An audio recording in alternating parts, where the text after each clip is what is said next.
ये पूर्णिमा शिव महापुराण की कथा कहती है शरद पूर्णिमा आ रही है। जैसे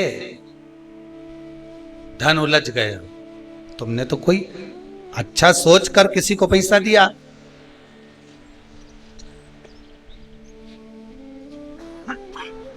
अच्छा सोच कर किसी को धन दिया है,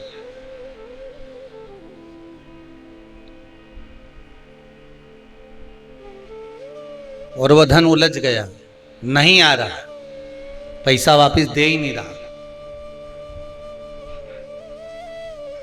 बेलपत्री के पेड़ के नीचे, बेलपत्री के वृक्ष की दो थोड़ी सी बाहर निकली हुई छाल को देख लो। बेलपत्री के वृक्ष की छाल, उस छाल पर कच्चा जो सूत होता है, धागा होता है ना, कच्चा धागा, सफेद कच्चा सूत, उस धागे को बेलपत्री की छाल पर 7 बार घुमा लो। चारों तरफ मत घुमाना, नहीं तो चारों तरफ धागा लेके घूम जाओ।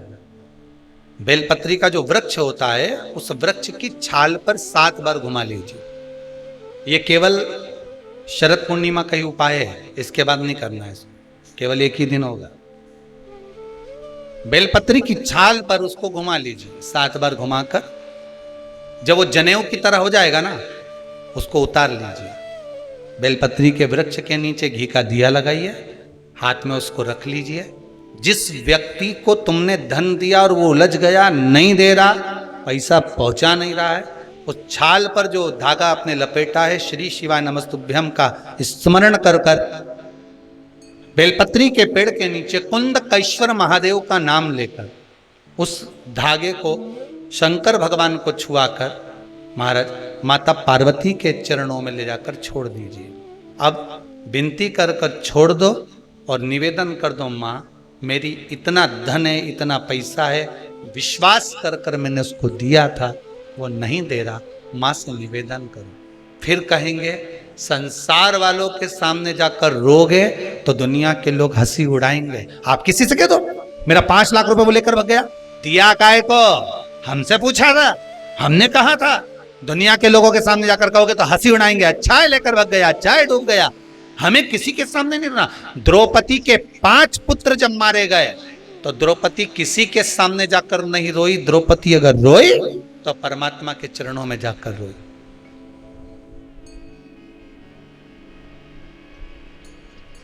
उत्तरा का गर्भ जला, ब्रह्मास्त्र छोड़ा गया, उत्तरा कहीं जाकर नहीं रोई, सीधे भगवान के चरणों में जाकर। भगवान ने पूछा हुआ क्या, उत्तरा कहती मेरा गर्भ जल रहा है, ब्रह्मास्त्र आ रहा है।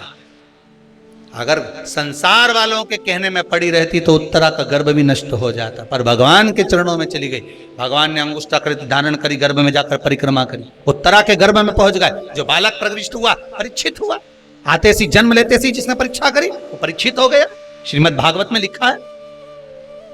संसार वालों के आगे जाकर रोगे तो दुनिया के लोग हंसी उड़ाएंगे, पर परमात्मा के आगे जाकर कहोगे, परमात्मा हंसी नहीं उड़ाता, परमात्मा उस कार्य को सिद्ध करता। उसके सामने जाकर बोलो तो तुम बोलो ही नहीं, और परमात्मा के सम्मुख में और कहो कि मैंने तो सबके कह दिया, सबसे फोर्स लगा दिया, सबसे सोर्स लगवा दिया, ये करवा दिया। परमात्मा से जाकर निवेदन करो कि मेरा धन उलझा है, मेरा धन मैंने विश्वास रखकर करा था, दे दिया था, माँ अब आपको देना है, भगवान शिव की कृपा से वो पहुंचा आएगा। एक पूर्णिमा पर करके देखने में क्या जा रहा है। शरद पूर्णिमा पर किसी भी समय पर कभी भी करो, उलझा हुआ धन मां सुलझा दे, वापिस ला। ये शरद पूर्णिमा आ रही है, कुछ नहीं करना। पीपल का एक पत्ता, उस पत्ते पर थोड़ा सा चावल, थोड़ा सा चावल, पूर्णिमा की रात्रि को अपने हाथ में लेकर, अपने नयनों से लगाकर, शरीर पर से स्वयं उतारकर उसको दरवाजे के पास रख दीजिए। पूर्णिमा की रात्रि को पूर्ण होने पर उस चावल को दूसरे दिन सूंघ कर बहते हुए पानी में डाल दीजिए। महाराज कितने भी रोग से ग्रसित हो गए, पीपल का एक पत्ता 52,000 ब्राह्मण की साक्षी कराता है महाराज। बहुत ध्यान देना, पीपल के वृक्ष में स्वयं नारायण का, मेरे कृष्ण का वास है। स्वयं भगवान गीता के अंतर्गत कहते हैं कि मैं पीपल का वृक्ष हूं, नारायण उसी। 52,000 ब्राह्मणों का वासा एक पीपल के पत्ते में होता है। और आपको पहले भी कथा में कहा, गाय, ब्राह्मण, बहन, बेटी, ये सब काल का हरण करने वाले हो, काल को हरने वाले हो। रोग तो मिटाई। शिव का स्मरण करो। पूर्णिमा के दिन चावल का एक आखा दाना जानते हो, पूरा, खंडित चावल नहीं। कितना चावल?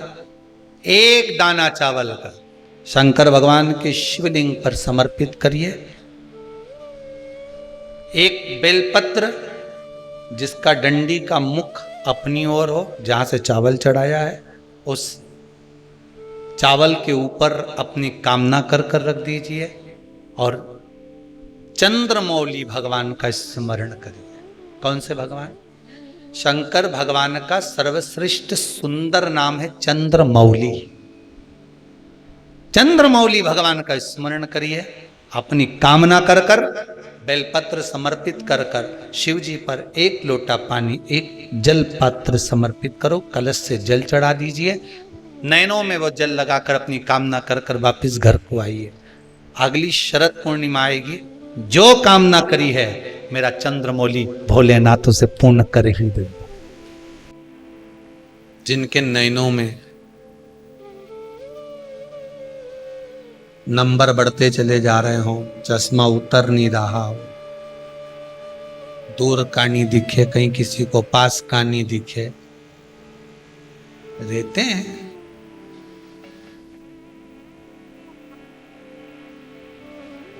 उसके लिए भी है शरद पूर्णिमा के दिन तुलसी की जो डंडी होती है,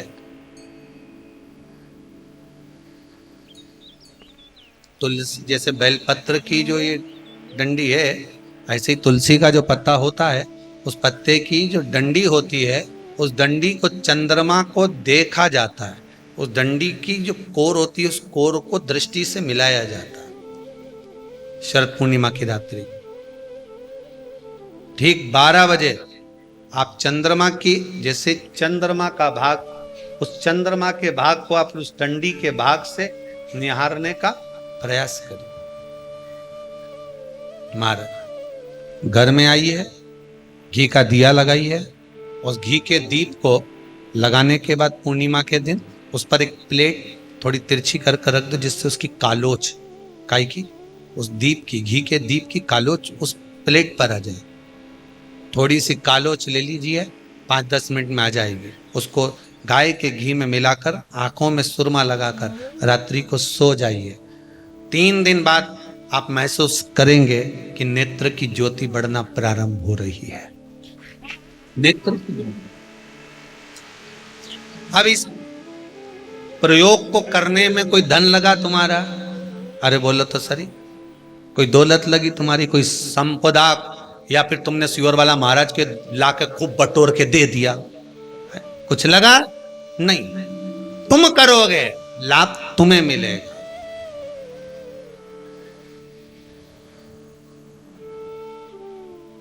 महाराज, जो बच्चा बुद्धि से विकलांग हो, विद्या में कमजोर हो, परीक्षा हॉल में पेपर देते समय भूल जाता हो,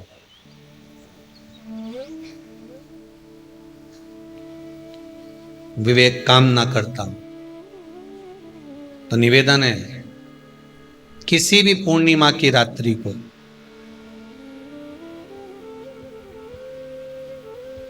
बारह बजे गाय के, गौ माता देसी गाय के जो 4 थन होते हैं, उन 4 थन में से जो आगे के थन होते हैं, 2 पीछे की ओर होते हैं, 2 आगे की ओर होते हैं, तो जो आगे के 2 थन हैं, उस थन का दूध निकलवा लिया जाए और उस दूध का कोई भी मीठा पदार्थ बनाओ तो ठीक है, ना बनाओ तो उसी दूध में शक्कर मिलाकर पूर्णिमा की रात्रि को जो विवेक से कमजोर हो, बुद्धि से कमजोर हो, या याद करा हुआ सब भूल जाते हो, या आपके लिए भी है कोई चीज रखते हो भूल जाते हो, विवेक याद नहीं रहता, बुद्धि में इतना प्रबल बल नहीं आ पाता, याददाश्त कमजोर होती चली जा रही, तो किसी भी पूर्णिमा की रात्रि को 12 बजे गाय के आगे के 2 थन का दूध, उसमें कोई पदार्थ शक्कर गुड़ कुछ भी मिलाकर भगवान के चंद्रदेव की साक्षी में उसको पिला दिया जाए।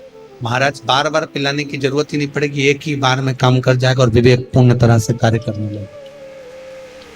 देसी गाय के आगे के 2 थन का दूध बड़ा प्रबल होता है।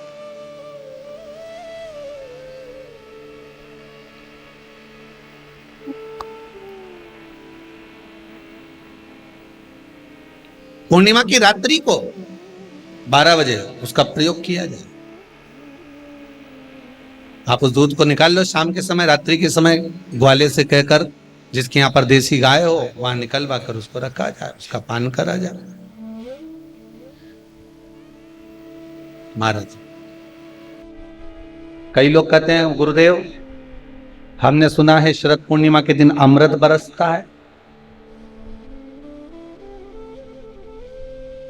इसलिए लोग खीर बनाते हैं तो बाहर रख देते हैं। पहले हमारे यहाँ भी रखते थे, ऐसा नहीं है कि हमारा पुराना मकान जो टीन का था, आप जब सीहोर में कभी जाएं तो पूछ लें, पत्रे का मकान था। अब पत्रे के मकान में हमारी अम्मा हमारी माता जी हमको खीर बना के दे देती, हम रख आते पत्रे पर। हमको क्या मालूम था कि सुबह खीर ही नहीं मिलेगी, बिल्ली पूरी खा जाएगी।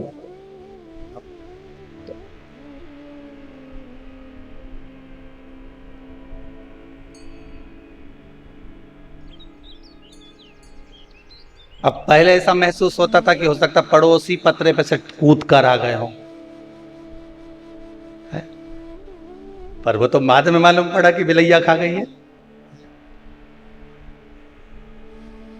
अमृत बरस, तो शिव महापुराण की कथा कहती है केवल एक अमृत की बूंद है क्या, तो कहा शरद पूर्णिमा के दिन जो आप हम संपूर्ण विश्व के लोग, संसार के लोग जो भगवान का भजन करते हैं, रात्रि के समय पर जो भगवान का स्मरण करते हैं, भजन करते हैं, कीर्तन करते हैं, मंत्र जाप करते हैं, नाम जाप करते हैं, यही तो अमृत है, यही तो और कोई अमृत दूसरा है नहीं। जब ओघड़दानी त्रिकालदर्शी कैलाशी अविनाशी शिव की कथा, भगवान शंकर और चंद्रदेव, इन दोनों का भी संबंध बड़ा प्रबल है, बड़ा प्रबल है। केवल एक समुद्र और चंद्र का ही संबंध नहीं, शिव और चंद्र का भी संबंध प्रबल है।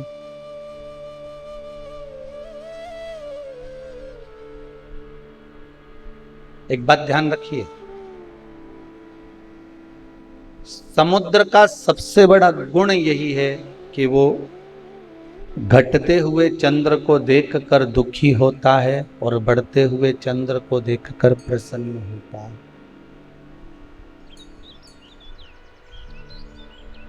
सबसे बड़ी प्रसन्नता ही जब व्यक्ति के जीवन का अहंकार, अभिमान निकल जाता है, तो ये विश्वास मानिएगा कि आपके भीतर से विष निकल गए। क्या निकल जाना चाहिए? अहंकार।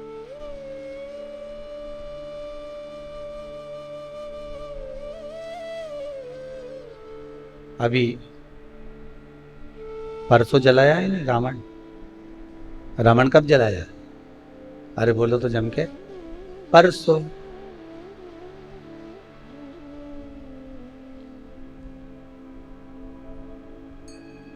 कोई कह रहा था रावण दुराचारी था, ठीक है, पापी था, ठीक है,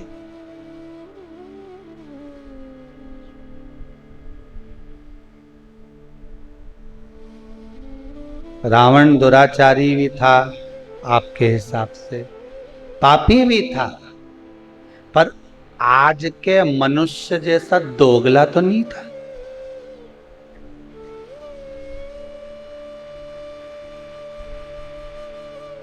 वो पापी था अपनी जगह, वो दुराचारी था अपनी जगह, पर दोगला नहीं था। आज के जमाने में तो मालूम ही नहीं पड़ता, रावण के 10 मुंह थे वो तो दिखते थे। आज के जमाने में व्यक्ति के कितने मुंह है नजर ही नहीं आते, वो दिखते ही।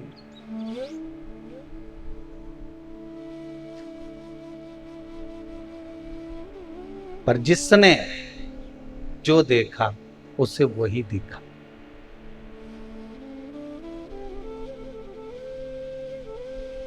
रावण ने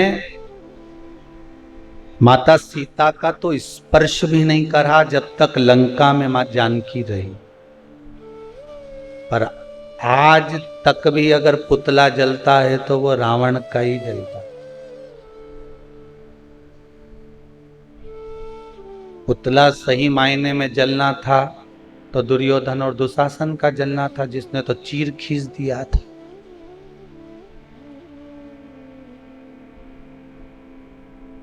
द्रौपदी का, पर नहीं, जिसने जो देखा, किसी विद्वान ने अगर देखा होगा लंकापति रावण में तो ये देखा होगा कि शिव का उपासक है, शंकर का भगत है, विद्वान है, ज्ञानवान है, उसकी भक्ति, उसका बल बड़ा प्रबल है, उसका भाव बड़ा प्रबल है, उसको नजर आया होगा। पर कुछ अगर देखना है तो एक बात जरूर देखिएगा लंकाधिपति रावण में कि वो पापी भी था, वो दुराचारी भी था, पर दोगला नहीं।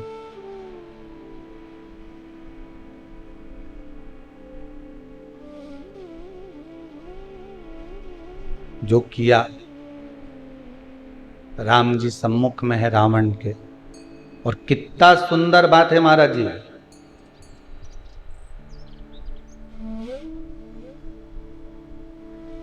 रावण संहिता के अंतर्गत लिखा है, भगवान राम ने रावण के पास में अपने छोटे भाई लक्ष्मण जी को भेजा था जब वो पड़ा हुआ था भूमि पर। किसको भेजा है? लक्ष्मण जी। लक्ष्मण जी ने पूछा, भैया आप मुझे क्यों भेज रहे हो, किस लिए भेज रहे हो, क्या कारण है मुझे यहां भेजने का, और भेजना भी है आपको तो ये कहां भेज रहे हो? वो लंकाधिपति रावण के पास में, वो लंकेश के पास में, वो लंकाधिपति रावण के पास में मुझे भेज भी रहे हो तो कहां भेज रहे हो, जरा विचार करिए, कहां जा रहे हो? राम जी ने कहा, सुन लक्ष्मण, तुझे मैं जो भेज रहा हूं, तुझे जो मैं प्रदान कर रहा हूं, भेज रहा हूं, वो एक द्रोही रावण के पास नहीं भेज रहा हूं, एक द्रोही रावण के नजदीक में तुझे नहीं भेज रहा हूं। मेरे राम कहते हैं, लक्ष्मण मैं आपको भेज रहा हूं तो एक विद्वान, इसके बराबर दुनिया में कोई पंडित, कोई विद्वान ब्राह्मण नहीं होगा, मैं उसके पास भेजूं। तो भेजने का कारण क्या है, मुझे क्यों भेजा जा रहा है? तो लंकाधिपति रावण ने लक्ष्मण को जो ज्ञान दिया, रावण संहिता के अनुसार आप कभी पढ़ेंगे तो उसमें स्मरण आएगा। आप मुझे क्यों भेज रहे हो? मेरे राम कहते हैं कि जाओ लक्ष्मण, एक बार विद्वान इस लंकाधिपति रावण के चरणों में जाकर पूछो जरा कि क्या चाहता है, उसकी इच्छा क्या है।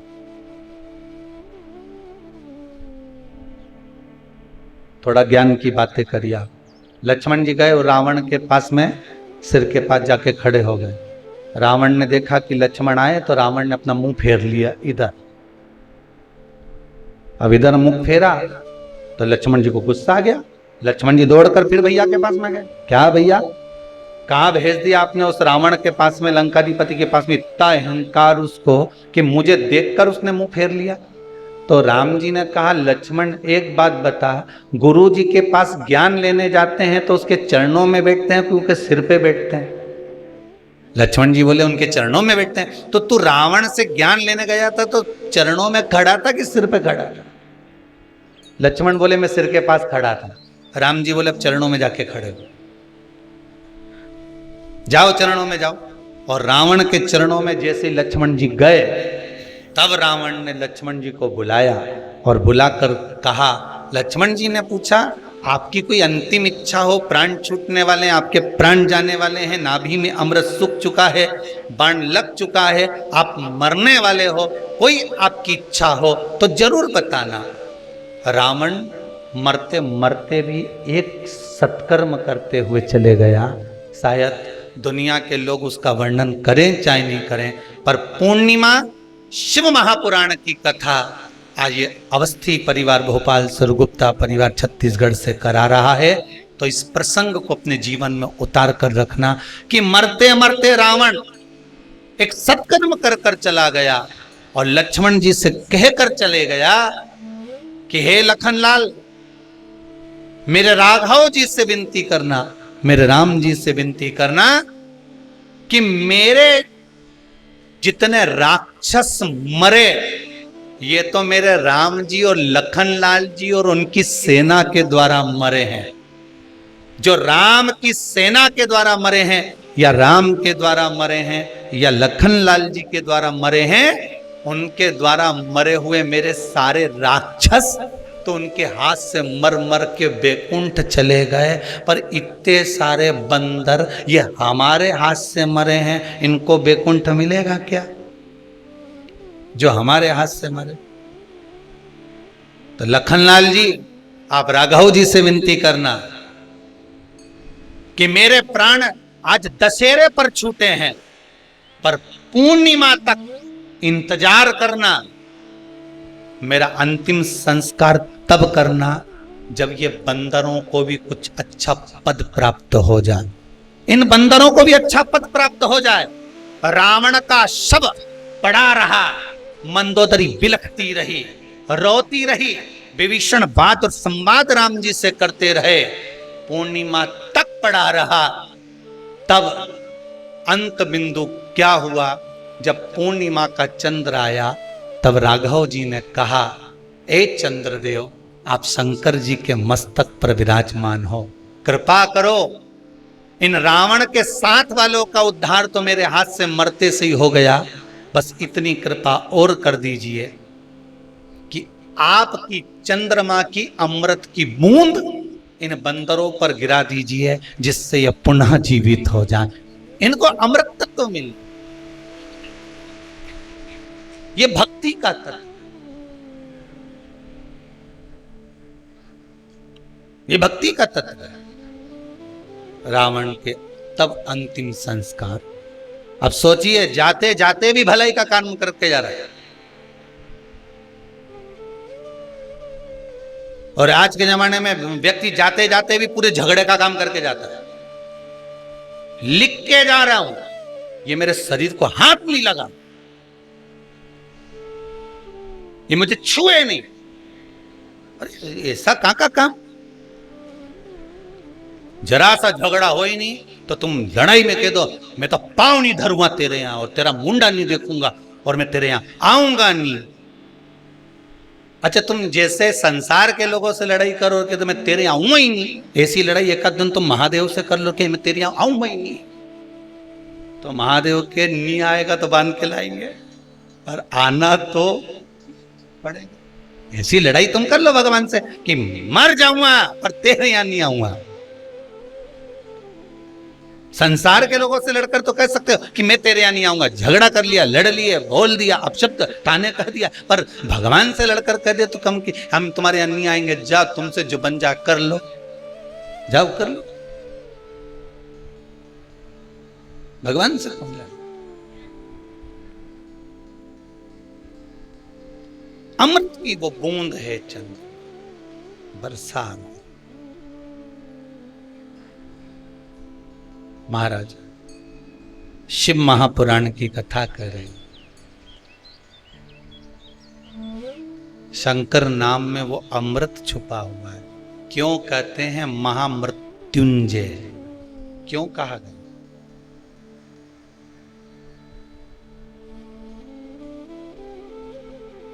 हम सार्वजनिक रूप से तो महामृत्युंजय मंत्र नहीं बोलेंगे, पर वायलिन के द्वारा, वाद्ययंत्र के द्वारा आप अपने भीतर से वेद मंत्र का स्मरण, ओम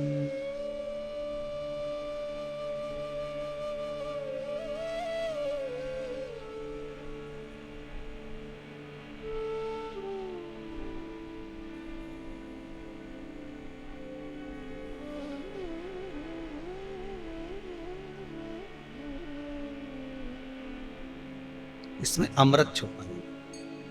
एक बार आप नेत्र बनकर इसी वाद्यंत्र के साथ ध्यान लगाकर इस त्रंबक मंत्र, महामृत्युंजय मंत्र का फिर एक बार स्मरण करिए।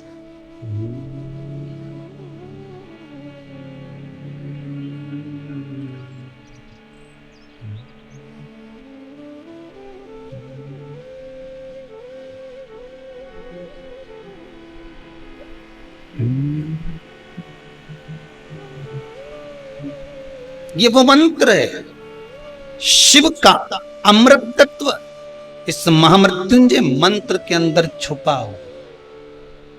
शिव का अमृत मंत्र। अगर किसी का एक्सीडेंट हो जाए, शुगर बीपी बढ़ गया, कोई बड़ा रोग आ गया, तो सबसे पहले आप पंडित देवता को बुलाकर, ब्राह्मण देवता को बुलाकर, अपने नगर के पुरोहित, ब्राह्मण आदि जोगी सन्यासी जो भी है उनके पास में जाकर पूछोगे, गुरुदेव जरा पत्रिका देखिए, पत्रिका देखकर मेरे दादाजी का, मेरे पिताजी का, मेरी माताजी का, मेरे भाई का, बंधु का, सखा का, पति का, पत्नी का, बेटे का, पुत्र का, जरा देखकर बताओ किसका ग्रह क्या चल रहा है। और कह दिया इसके ग्रह तो सब ठीक है। नहीं नहीं गुरुदेव, इसको कष्ट बहुत है, बहुत कष्ट में। किसी भी ब्राह्मण देवता से पूछोगे, नगर के किसी ब्राह्मण जन से आप पूछोगे, किसी विद्वान पंडित जी से आप पूछोगे, तो वो अगर शरीर में कष्ट है, रोग है, बीमारी है, बड़ी विपदा आन पड़ी है, तो कोई तुमसे नहीं कहेगा कि कनक धारा का पाठ करिए, कोई तुमसे ये नहीं कहेगा कि श्री सूक्त का पाठ करें, कोई तुमसे ये नहीं कहेगा कि पुरुष सूक्त का पाठ करें। अगर विपदा भरी है, रोग बड़ा है, तकलीफ बड़ी है, कष्ट बड़ा है, तो कोई तुमसे ब्राह्मण जन, विप्रजन, विद्वान पंडित जन एक बात जरूर कहेंगे कि महामृत्युंजय का अनुष्ठान करवा लीजिए। क्यों? महामृत्युंजय के उस मंत्र में क्या छुपा है? महामृत्युंजय के उस मंत्र में है क्या? तो महामृत्युंजय के उस मंत्र में चंद्र और शिव का अमृत तत्व छुपा हुआ।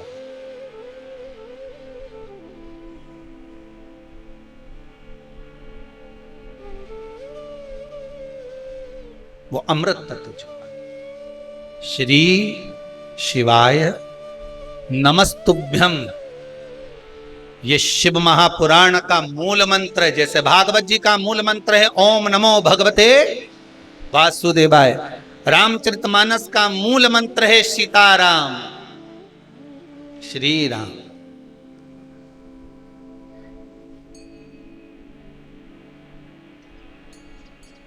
शिव महापुराण का मूल मंत्र है श्री शिवाय नमस्ते।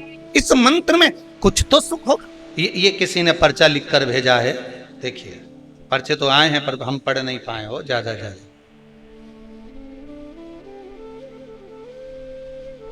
कमल किशोर जी शर्मा, मान सिंह चिकतलाया, इंदौर से आए हुए हैं। कहाँ बैठे हैं? कहीं बैठे हैं इधर। कमल किशोर जी ने पत्र लिखा है, तो इन्होंने लिखा है, मैं इंदौर मध्य प्रदेश से अपने परिवार व मेरी साली साड़ू भाई के साथ कुबेरेश्वर धाम आया हूँ। मेरे परिवार के साथ में रुद्राक्ष महोत्सव में मैं भी आया था, रुद्राक्ष प्राप्त किया था। मैंने मेरे पुत्र की नौकरी की कामना करी थी, और बाबा ने मेरे बेटे की नौकरी लगा दी है। ये पत्र आया है, जहां बैठे होंगे उनका स्मरण है।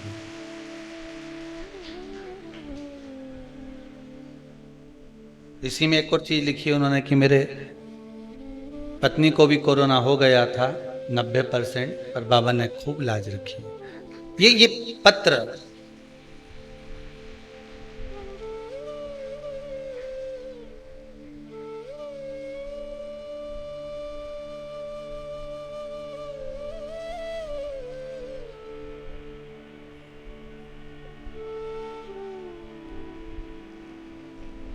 शिव देने वाला, शिव लेने वाला। शंकर के नाम में, शिव नाम में अमृत तत्व की प्राप्ति, अमृत। आप जब फ्री रहा करो, हम तो कहेंगे कुबेरेश्वर धाम में अगर आए हो, कुबेरेश्वर धाम में अगर पहुंचे हो और बाबा की कथा सुनने के लिए आए हो, तो जितना देर आपको समय मिला करे एकांत में बैठकर, कुबेरेश्वर धाम के कंकर में शंकर है, बैठकर, नहीं आए जिस जगह पर बैठकर कथा सुन रहे हो, भोजन बनाते हुए, सोफे पर बैठकर भोजन करते हुए, क्योंकि ये समय 11 बजे से 2 बजे का समय तो खाने का भी, निपटाने का भी है। तो आप जिस जगह पर हो उस जगह पर बैठकर शंकर की कथा का स्मरण करते हुए, नाम जाप करते हुए, नाम मंत्र बोलते हुए, श्री शिवाय नमस्तुभ्यम, इस मंत्र का स्मरण करते रहो। जब शिव मंत्र है, शिव महापुराण की कथा कर रहे हैं। लंकाधिपति लंकेश, रावण भी अहंकार था, रावण में अभिमान था, दुराचारी भी था मान सकते हैं, पापी भी था मान सकते हैं, कि उसने पाप कर्म करा, माता सीता का हरण करा, सब कुछ मानते हैं कि करा होगा, किया होगा, सब मानते। पर अहंकार, अभिमान, अहम व्यक्ति का जब जाता है तो व्यक्ति आप रूप निर्मल होता चला। जब अहंकार जाता है तब निर्मलता जाती है। होता है कभी कभी गुल्लक, किस किस के यहाँ पर गुल्लक, बच्चे लोग जो पैसा डालते हैं, है किसी किसी के यहाँ, आप लोगों के यहाँ जितने लोग आस्था पर कथा सुन रहे हैं, एक छोटे से बच्चा, छोटा बच्चा एक गुल्लक तैयार करता है, उस गुल्लक में रुपया डालता जाता है, पैसा डालते जाता है, गुल्लक में रुपया पैसा भरते जाता है, पैसा डाल रहा है, रुपया डाल रहा है। पर विचार करिएगा,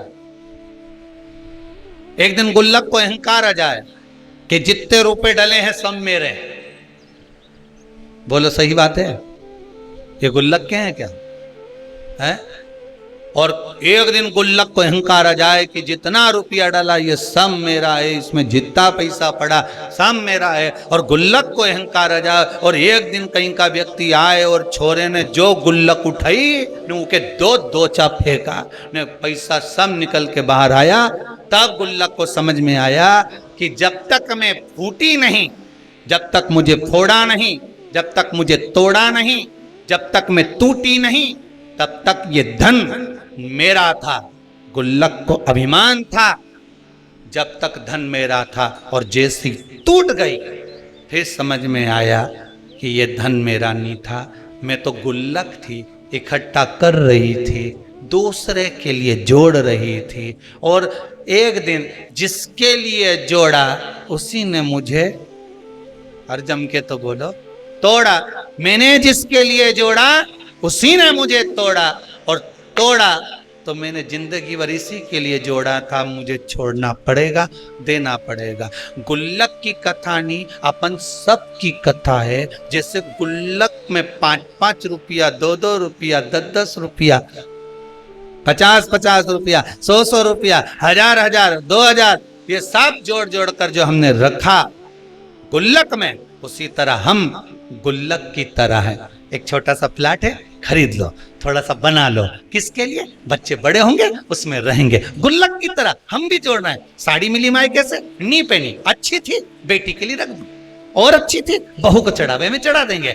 रकम ले रही हूं दिवाली पर, ऐसी रकम लूं कि बहू के चढ़ावे में चढ़ जाए, ऐसी रकम लूं कि बेटी के काम में आ जाए, ऐसी रकम लूं कि छोरा पहन ले, ऐसी रकम लूं कि छोरी पहन ले। अब हम गुल्लक की तरह पैसा जोड़ रहे हैं, जोड़ रहे हैं, और जिसके लिए जोड़ा एक दिन उसी ने तोड़ा। जिस चीज का तुमको अहंकार होगा, जिस चीज का तुमको अभिमान होगा, सबसे पहले परमात्मा उसको खींच लेगा।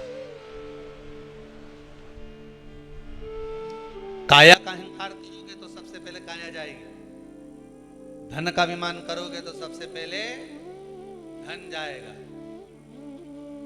सबसे ज्यादा अहंकार होता है इन दांतों को खाने का, सबको काट खाऊंगा, सबको चबा जाऊंगा।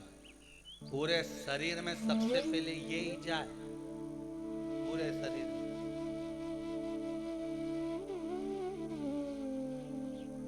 अहंकार चीज का छोटा है। स्वयं चंद्रदेव की कथा कहती है, चंद्रमा को अहंकार आ गया था, मेरी सुंदरता इतनी है, इतनी सुंदर चंद्रदेव स्वयं इतने अभिमानित हो गए कि अपने गुरु की धर्म पत्नी तक को निगाह में, दृष्टि में भर लिया। अहंकार,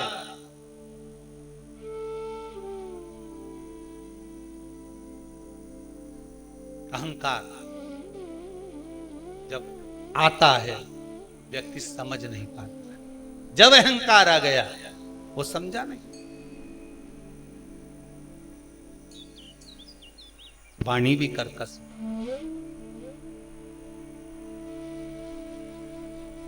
कौवा और कोयल दोनों में सबसे अच्छा कौन बोलता है? जम के तो बोलो जरा। कोयल अच्छा बोलती है, ठीक है। कौवे ने तुम्हारा कुछ बिगाड़ा क्या? अरे बोलो तो जम के। नहीं। कोयल ने तुमको रिश्वत दी क्या? तो फिर तुमने कोयल का नाम काय को लिया है? कोयल ने ना तो तुमको रिश्वत दी, कोयल ने ना तुमको कुछ एक केरी तोड़ के दी, कोयल ने ना तुमको कभी लड्डू लाके दिया, और तुमसे पूछा कि कौवा और कोयल में जोरदार कौन बोले, तो तुम तुरंत बोल दिए, जितने आस्था चैनल पे कथा सुन रहा है तुरंत बोले कोयल अच्छा बोलती है। तो कौवे ने तुम्हारा क्या बिगाड़ा था रे? वो तो बेचारा श्राद्ध में जीमने भी आए, और नहीं आए तो तुम थाली लेके काव काव करता रहा।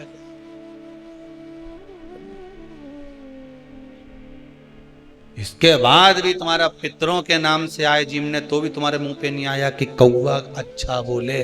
तुम्हारे मुख पे आया तो एक ही बात आई, ने कोयल अच्छा बोले। ना कोयल ने तुम्हें रिश्वत दी, ना मोती दिया, ना लड्डू दिया, ना पेड़ा दिया, ना कपड़े दिलाए, ना एक बार कभी दिवाली पे घूमने गई तुम्हारे साथ। ना वो कोयल कभी तुम्हारे को शॉपिंग मॉल में लेके गई कि कभी एक आध बार हैंडसेट दिला दिया हो, मोबाइल दिला दिया हो। इसके बाद भी तुम्हारे मुख पर नाम आया तो कोयल का आया। कौवे ने तुम्हारा कुछ बिगाड़ा? कभी कौवे ने गाली दी, अपशब्द बोला हो, कभी तुम्हारे लिए आड़ा टेढ़ा करा बोला? कभी नहीं।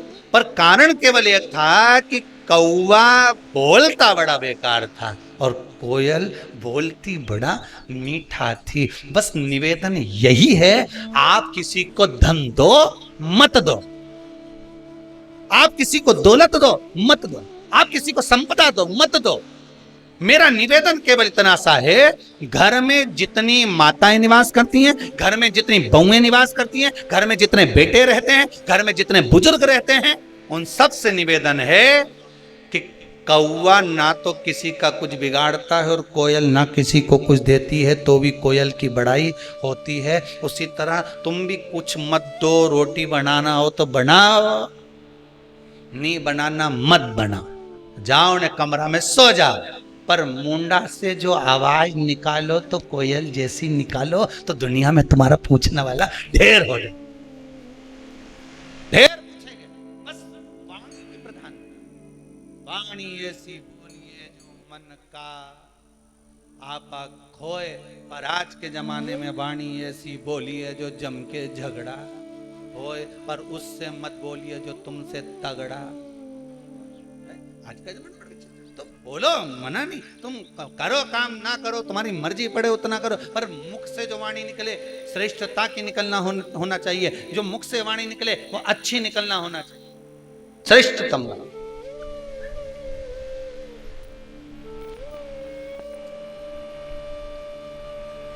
मिठास।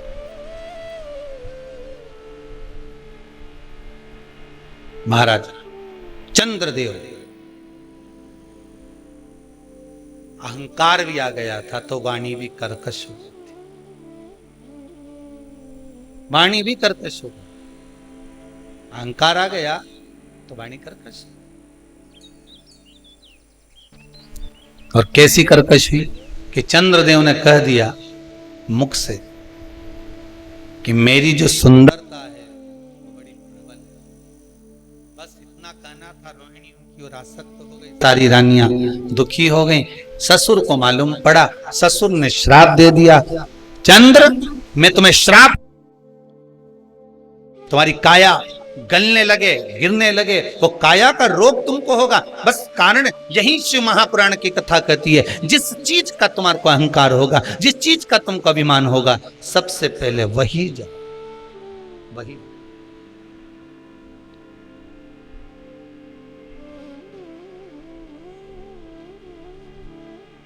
वो कहे न, धन दौलत वालो सुन लो, एक दिन ऐसा आएगा, धन दौलत और माल खजाना सभी पड़ा।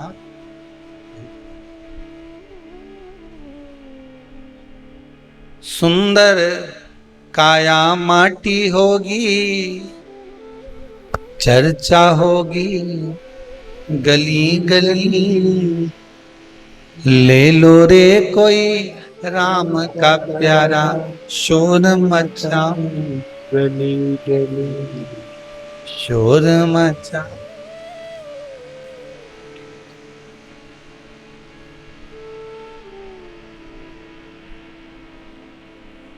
कोठी बंगलों वालों सुन लो,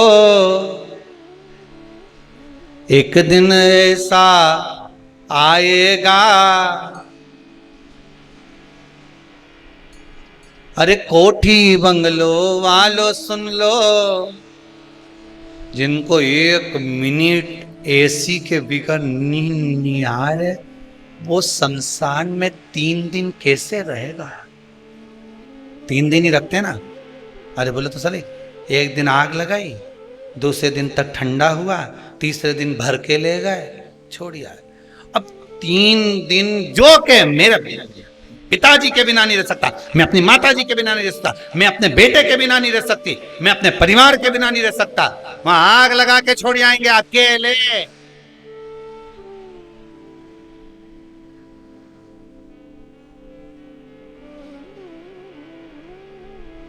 हमारा तो निवेदन है, जो जिसको ज्यादा लगे ना कि मैं बिना एसी के नहीं रह सकता, मैं तो कहीं पे भी जाता हूं तो एसी का कमरा चाहिए, एसी का कमरा, उनसे निवेदन है शमशान में जाने से पहले एक एसी लगवा जाना।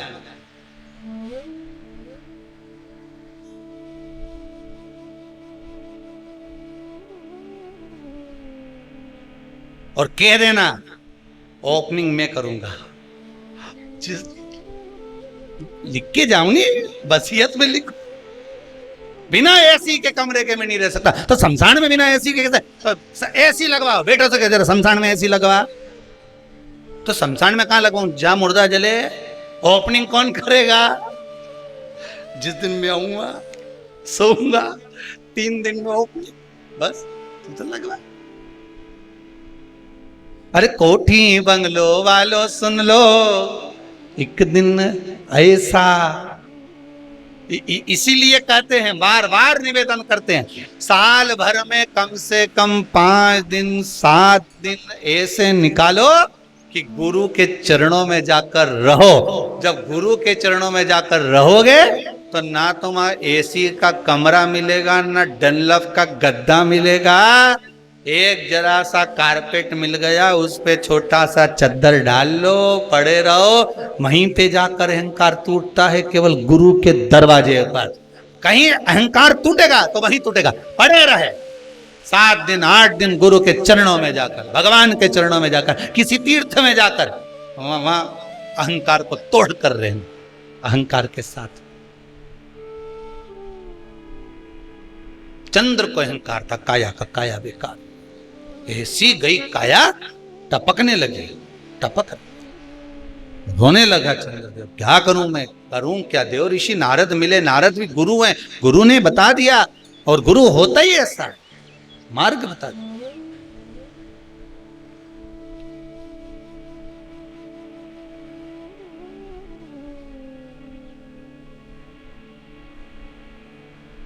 गुरु होता ही ऐसा।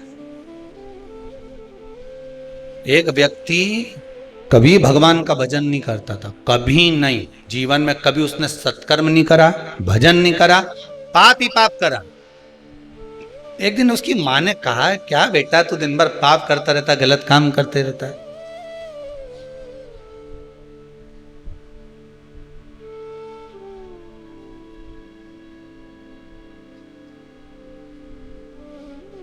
अच्छा देखो, 3 सोते हुए अच्छे लगते हैं।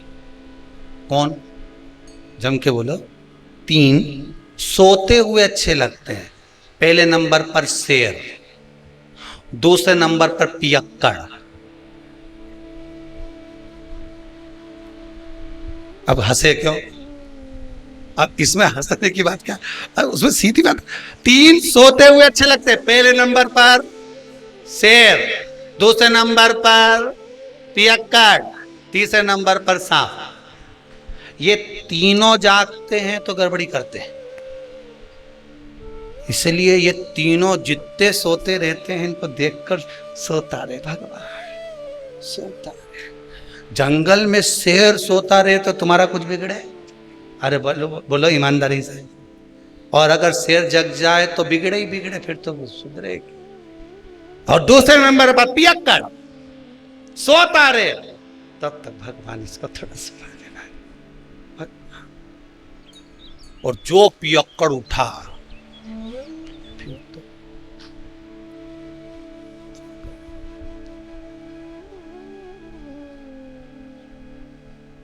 और तीसरे नंबर पर सांप सोता हुआ अच्छा लगता है।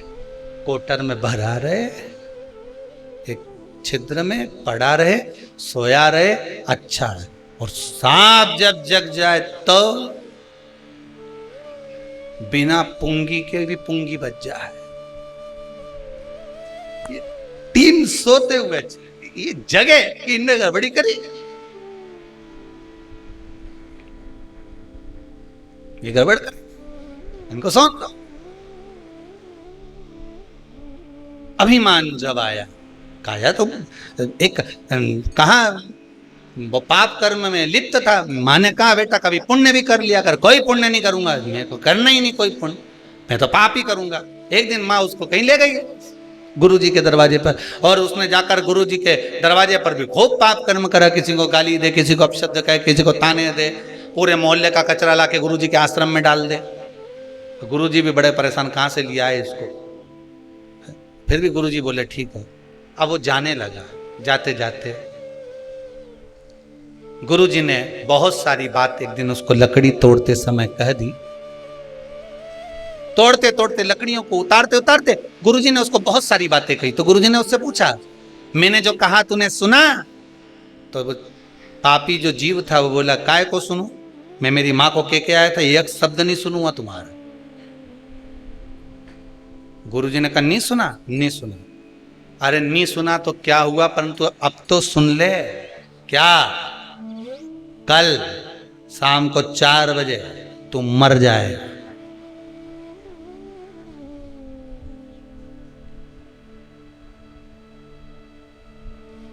मरेगा ये पक्का, पर अगर मर भी जाए ना,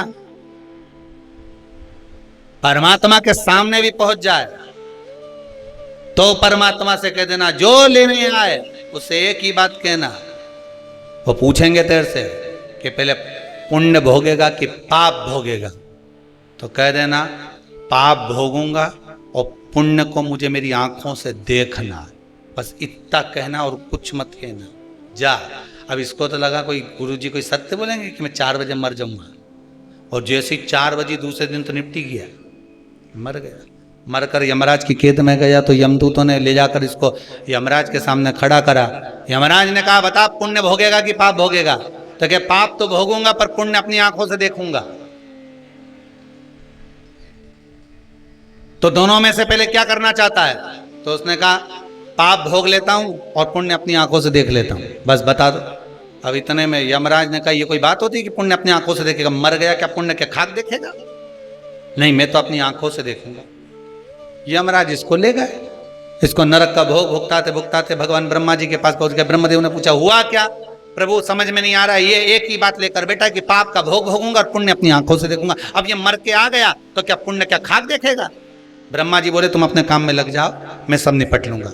ब्रह्मा जी ने उसको रोक लिया, भैया क्या बात है?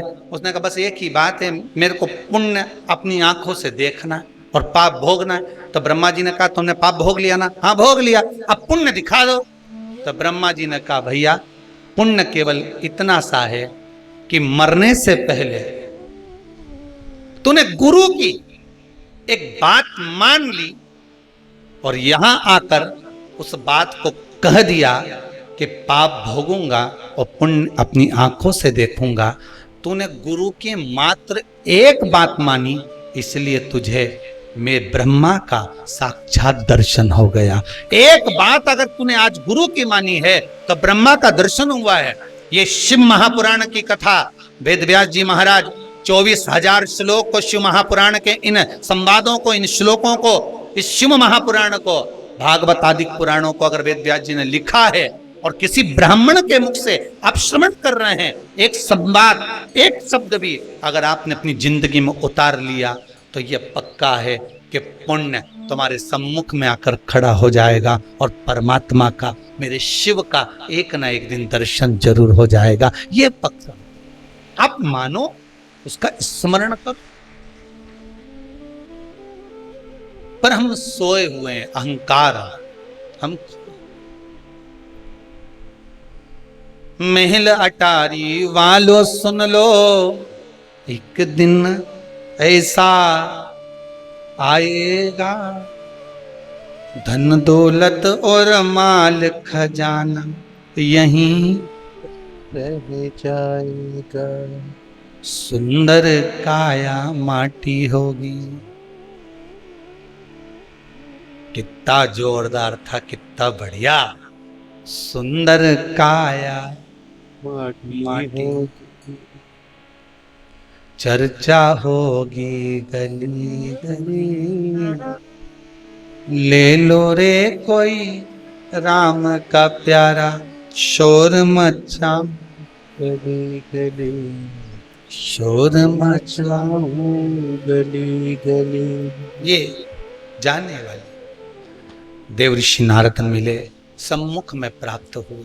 चंद्रदेव ने हाथ जोड़कर पूछ लिए, बताइए प्रभु नाथ, ये काया जो गिर रही है, काया जो नष्ट हो रही है, इसका कोई उपाय हो तो अवश्य बताओ। कोई उपाय?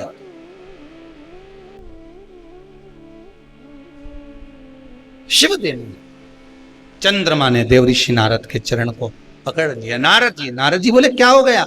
बस मेरा अहंकार था, इतना अहंकार मुझे काया का था कि मुझे काया के अभिमान में मैं अपने गुरु की धर्म पत्नी को भी अपशब्द कह गया, उसको भी मैंने गलत दृष्टि से देख लिया। जब व्यक्ति को धन का अभिमान आता है, अहंकार काया का हो, धन का हो, वैभव का हो, सत्ता का हो, जिस चीज का व्यक्ति अभिमान करता है उसमें सब कुछ भूल जाता है कि ये मेरी माता है, कि ये मेरे पिता है,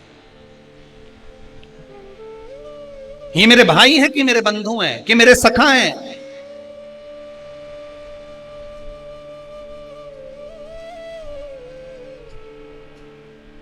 एक व्हाट्सएप पे एक मैसेज भेजा था किसी ने, उसमें लिखा था गुरुजी भगवान से प्रार्थना करवाना कि जैसे नवरात्रे में हमारे घर की बहुएं, हमारी घर की बेटियां इतना सुंदर सुंदर श्रृंगार कर कर सज कर इतनी जोरदार जोरदार गरबा करती हैं, इतनी एनर्जी इनको जो नवरात्रे में माता जी 9 दिन देती है, ऐसी ही एनर्जी दीपावली पर लिपाई पुताई और पुछाई के लिए दे दे।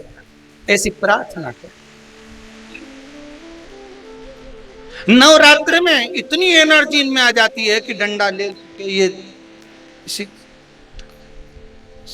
एक पाँव वहां, एक पाँव वहां। बस भगवान से प्रार्थना करना गुरुदेव की ऐसी एनर्जी हमारी बहू बेटियों में भगवान दिवाली तक ऐसी दे दे कि सारे डब्बे पोंछ पोंछ के रख दे। घर में जितना भी झाड़ू पोछाएंगे, अच्छी टेबल पे चढ़ी यूं मार, समझ ले गरबा ही खेल रही। ये फिर पेंट में, फिर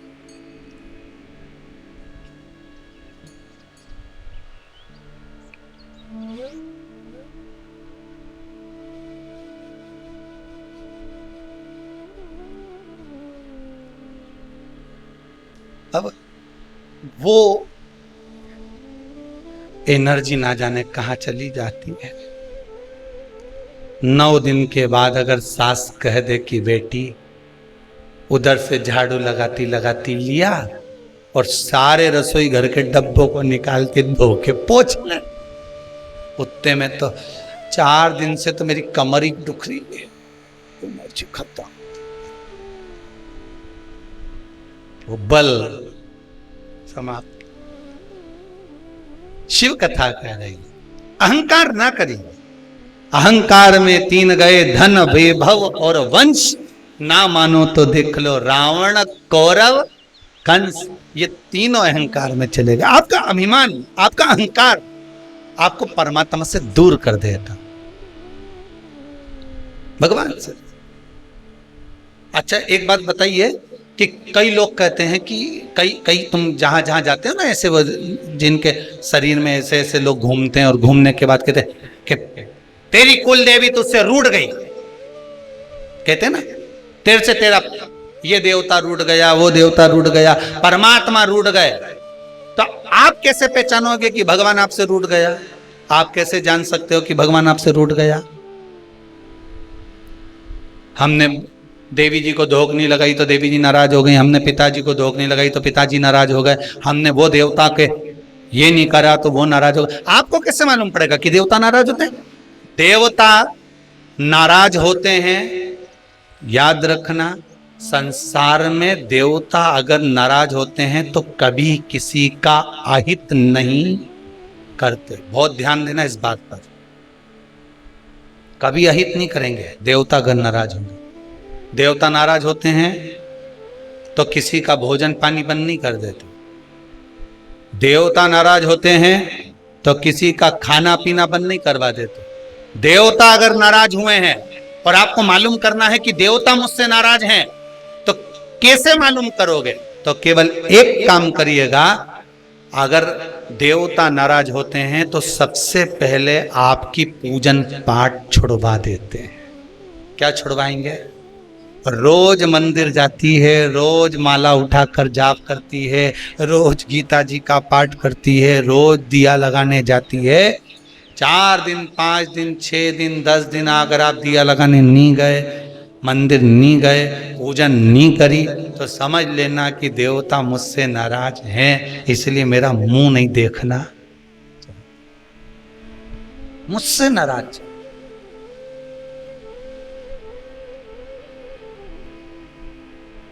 लक्ष्मी नहीं आ रही घर में, देवता नाराज है? नहीं नहीं नहीं, लक्ष्मी नहीं आ रही उसके लिए देवता नाराज नहीं है। लक्ष्मी नहीं आ रही उसके कारण तुम्हारा अहंकार है। भगवान ने जब दिया था उसको सत्कर्म में नहीं लगाया था। एक बात इससे पहली वाली कथा में कही थी, शरीर चले और तुम्हारे, याद है तुम लोगों को? बस उतना याद कर लो, बहुत है।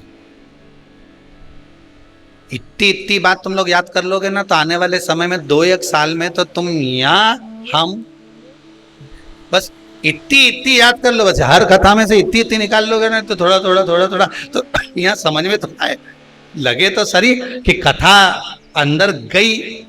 तो एक बार पहले कथा में, इससे पिछले वाली में की थी, 7 से पहले वाले में, कि तुम्हारे घर में चले और तुम्हारा शरीर चले, तब तक सारा दान पुण्य भजन तीरथ सब कर लो।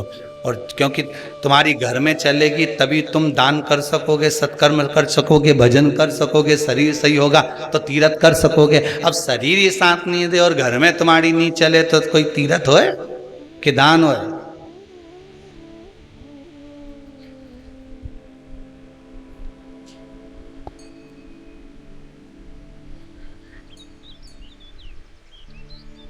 कैसे भजन? एक परसों की बात है, एक माता जी आकर बोली थी, गुरुजी मेरा शरीर बहुत कांपता है, शरीर इतना कांपे, मैं घर से लोटा पानी का भर के ले जाऊं तो वहां जाके पूरा खाली हो जाए। अब आप बताओ शंकर जी पानी कैसे चढ़ाऊं? हमने भी सोचा बड़ी गजब की बात है। अब शिव पुराण में लिखा है कि वहीं का लोटा, वहीं का पानी, वहीं के शंकर को चढ़ाओ तो पुण्य नहीं मिले, इसलिए घर से ले जाओ। और अगर वहां का चढ़ाओ तो कुछ एक आध रुपया पानी का जो भरा होगा, जिसने जिसने मजदूरी करी होगी, जिसने लाया होगा, तो वो पहले दान पेटी में डालो, उसके बाद चढ़ाओ। तो हमने कहा माता जी एक काम करो, मंदिर में से पानी भर लिया करो। अरे गुरु जी भरने को तो भर लूं, पर आपने कहा था थोड़ी सी दक्षिणा चढ़ाओ। मेरे पास तो इतना भी नहीं है कि मैं दक्षिणा चढ़ाऊं। आप बताओ लोटा कैसे लेके जाऊं? तो हमने मन में सोचा हमें ही मिले ऐसे कृष्ण। अब हमने कहा एक काम करो, तुम मंदिर मत जाओ, तुम तो घर में रहो, भगवान का भजन करो, श्री शिवाय नमस्तुभ्यम जपतु।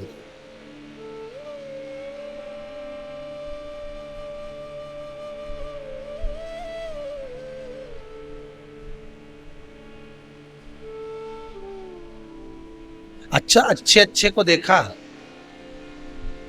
हाथ तो धूजे, पांव भी धूजे, पर ये जीवान कभी नहीं धूजे। नहीं, सोचने वाली बात है, ये खाने में कभी नहीं धूजी। खाने में तो तुरंत कहते देवड़ा में चटनी कम है, लाओ जरा थोड़ी सी और लाओ, नमक मिर्ची और डालो, जोता है ये। तो कहा मां घर में रहो, श्री शिवाय जपते रहो। कहा गुरुदेव इससे क्या होगा? हमने कहा बस यही है, घर को अगर तुमने मंदिर बना लिया और घर में ही बैठकर जप लिया, एक दिन स्वयं शंकर जी आकर घर में ही खड़े होकर कह देंगे ले मुझ पर जल चढ़ा दे, शिव खुद आ जाएगा, उसको ढूंढने जाने की जरूरत नहीं पड़ेगी। तेरे मंदिर में आना मेरा काम है और मेरी बिगड़ी बनाना तेरा काम है।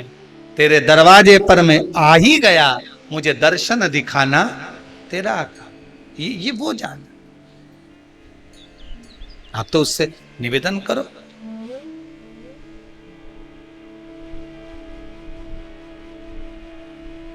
बस चंद्रदेव ने नारद जी से निवेदन करा, देवर्षि नारद मेरी काया बेकार हो गई है, कृपा कर दो। नारद जी ने पूछा भाई हो क्या गया था, ऐसा क्या हुआ कि तुम्हारी काया बेकार हो गई, कारण क्या हुआ, ऐसा हुआ क्या ऐसा जिससे काया तुम्हारी बेकार हो गई? मेरा अहंकार, मेरा अभिमान।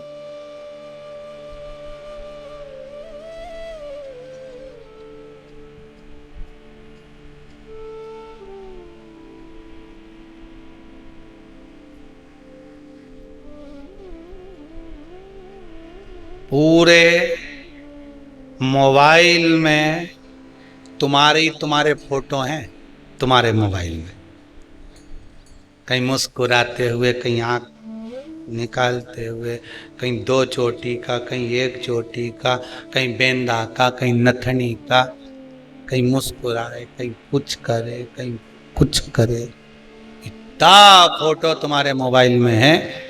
कभी तुमने विचार करा कि बताओ मेरे कितना सुंदर ने यूं फोटो लेने, यूं फोटो लेने, यूं ले? कभी कभी जैसे तुमने विचार करा कि इस मोबाइल में मेरे फोटो भरे हुए हैं और अलग अलग स्टाइल के भरे हुए हैं, कभी कभी तुमने विचार करा कि मैं एक दिन माला लेकर बैठ जाऊं और जैसे मैंने फोटो, जितने मोबाइल में मेरे फोटो हैं ही माला आज मैं जप के बताऊंगी, श्री शिवाय नमस्तुभ्यम, श्री शिवाय नमस्तुभ्यम, श्री शिवाय नमस्तुभ्यम। फोटो तो बढ़ रहा है, फोटो तो बढ़ रहा है, पर भजन बढ़ रहा है क्या? स्मरण बढ़ रहा है क्या? अब लालसा तो आपकी इतनी, ललकता इतनी है, इतना मन में भरा हुआ है कि भगवान कैसे भी कृपा करे। आज के जमाने में दुनिया के लोग करना कुछ नहीं चाहते, बस उनका तो मन है कहीं बाबा जोगी ऐसा मिल जाए, कहीं का महाराज ऐसा मिल जाए और वो ताली बजाने, चुटकी बजाने, हंडा निकल जाए। अगर ऐसा हंडा निकलता रहता तो महाराज खुद नहीं भर लेता। अरे बोलो तो सही, गीता जी में मेरे कन्हैया जी कर रहे हैं, गीता जी में भगवान कृष्ण कर रहे हैं, कर्म प्रधान है। कर्म करोगे, फल की इच्छा मत रखना, मैं आऊंगा खुद देकर चले जाऊंगा। पर आज के जमाने, अभी नवरात्रे गई, ना जाने कितना कितना लोग कहीं कहां गया होगा ना, अगरबत्ती लेके, नरियल लेके, कहीं कोई कोई यूं ही घूमे, कोई यूं ही घूमे, कोई उच के, कोई इधर से उचक के उधर बैठ जाए, कोई उधर से उधर, तो लोग उनके के साहब बस ऐसी कृपा कर दो, ने धन मिल जाए, ऐसी कृपा कर दो, कहीं से बारिश हो जाए पैसे की। तो भगवान की गीता जी में कहते क्यों कि कर्म करो, फल की इच्छा मत करो। भजन करा नहीं, भजन किया नहीं, फल की इच्छा करो।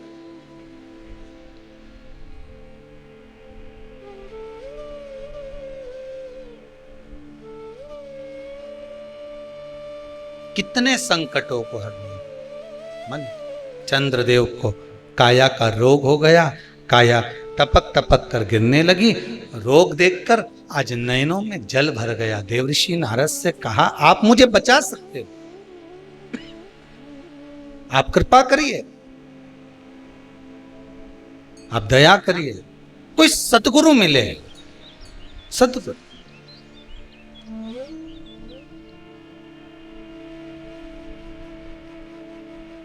पर गुरु भी गुरु जैसा होना चाहिए हो। नहीं तो आज का जमाना में तो गुरु फिरे बाजार में, हमसे दीक्षा ले, नरक पड़ो चाहे स्वर्ग जाओ, पर लिफाफा हम ही को दे। नहीं तो आज का जमाना में तो गुरु भी इतना हो गया कि जानना मुश्किल है कि असली कौन है नकली कौन, कैसे पहचान लो, कैसे जान लो, कैसे पहचान।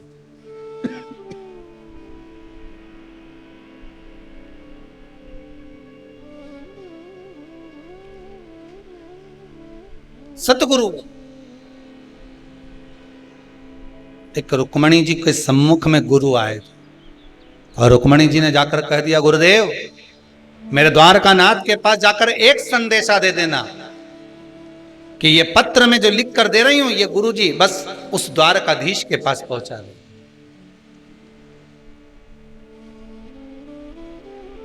बस ये पत्र पहुंचा दे, बाकी के सब तो वो द्वारकानाथ देख लेगा। मैं तो द्वार द्वार पर हारी, पर सब कोई मिलते भिकारी। हो एक दाता द्वारिका नाथ, मुझे तेरे पास बुला ले। तेरी नहीं, हे मेरे बाबा, तेरी माला जपूंगी दिन रात, मुझे तेरे पास बुला ले। गुरु मिले, सतगुरु मिले, ऐसा मिले कि आपके हृदय की डोर को जो परमात्मा से बांध दे, हृदय की डोर को परमात्मा से बांध।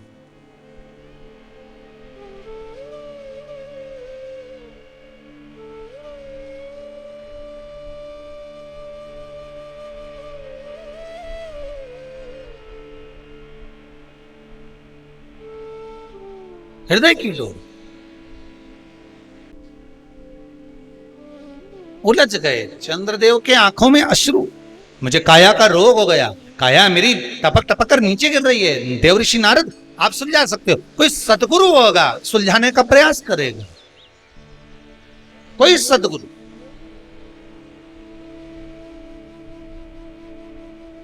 तीन 300 ऋषि राजा परीक्षित को मिले थे रास्ते में जाते जाते। कोई कह रहा था हम यज्ञ करा देंगे, कोई कहता हम ये करवा देंगे, कोई कहता हम ये करवा देंगे।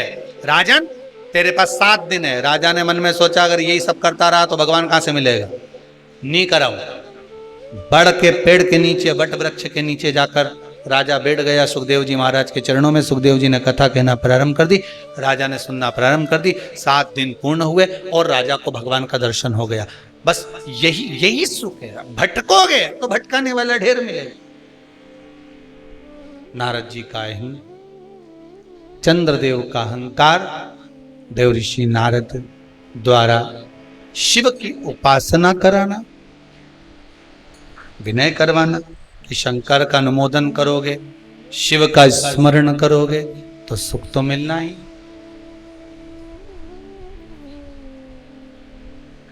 सुख अवश्य मिले। महाराज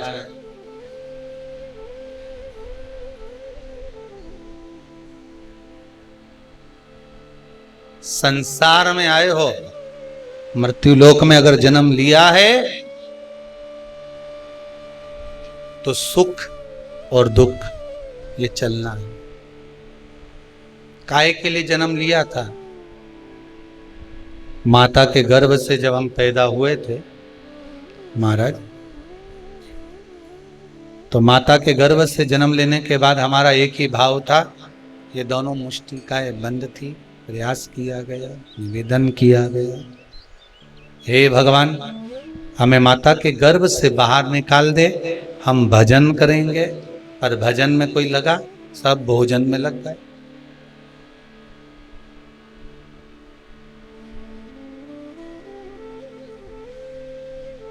चाबी ढूंढने निकले थे, अलमारी के पीछे चाबी ढूंढ रहे थे, मालूम पड़े छिपकली मिल गई। ढूंढ क्या रहे थे? चाबी। पकड़ाई में क्या आ गई?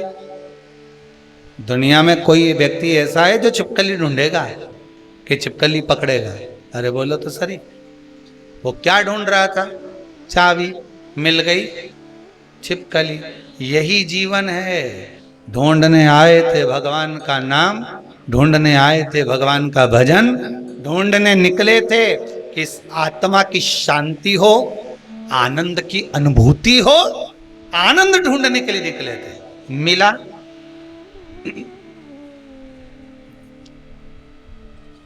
चाबी की जगह क्या हाथ लगी? छिपकली। आनंद की जगह क्या हाथ लगा? दुख।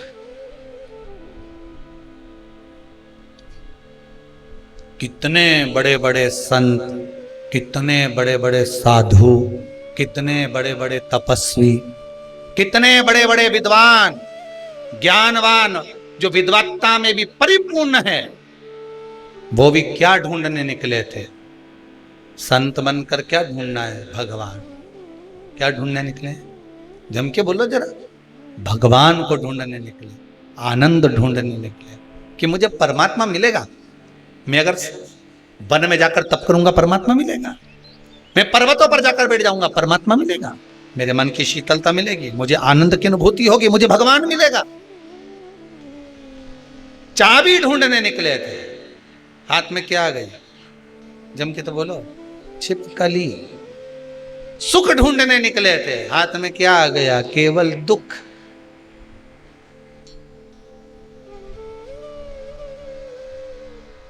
आनंद नहीं मिला, परमात्मा नहीं मिला। तो किसी ने पूछा कि हम भगवान को ढूंढने निकले थे, फिर भगवान हमें क्यों नहीं मिल रहा? क्यों प्राप्त नहीं हो रहा? किस लिए प्राप्त नहीं हो रहा भगवान?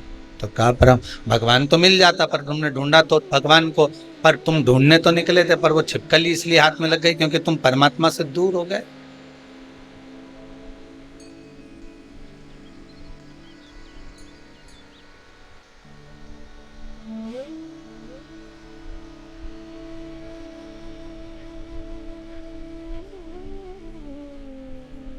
परमात्मा से दूर। भगवान की भक्ति में डूब कर अगर सुख का अनुभव करोगे तो वो महाराज देव ऋषि नारद ने कह दिया, चंद्रदेव शंकर जी की आराधना करो। समुद्र के किनारे पर बालू रेत का शिवलिंग बनाया, बालू रेत का शिवलिंग बनाकर उसकी आराधना। अब देखिए कंकर में शंकर है।